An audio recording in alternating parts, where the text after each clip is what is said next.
আওয়ামী লীগ নিষিদ্ধের দাবিতে আগামী ২ সপ্তাহ জুলাই রিভাইভস কর্মসূচি ঘোষণা করেছে গণহত্যাকারী আওয়ামী লীগ নিষিদ্ধকরণ আন্দোলন। ঢাকা বিশ্ববিদ্যালয়ের মধুর ক্যান্টিনে আয়োজিত এক সংবাদ সম্মেলনে এ ঘোষণা দেন গণহত্যাকারী আওয়ামী লীগ নিষিদ্ধকরণ আন্দোলনের সংগঠক মুসাদ্দিক আলী ইবনে মুহাম্মদ।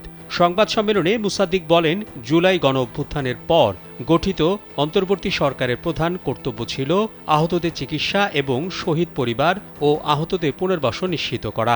দ্বিতীয় কর্তব্য হওয়া উচিত ছিল জুলাই গণহত্যার দৃষ্টান্তমূলক বিচার নিশ্চিত এবং গণহত্যাকারী আওয়ামী লীগকে নিষিদ্ধ ঘোষণা করা। কিন্তু অন্তর্বর্তী সরকার কোনো ক্ষেত্রেই আশানুরূপ পদক্ষেপ গ্রহণ করতে পারেনি। তিনি বলেন, আহতদের এখনও নিজেদের চিকিৎসার জন্য আন্দোলন করতে হচ্ছে, যা আমাদের জন্য অত্যন্ত বেদনাদায়ক। আমরা সরকারের প্রতি আহ্বান জানাবো, জনগণকে বোকা বানানোর চেষ্টা করবেন না।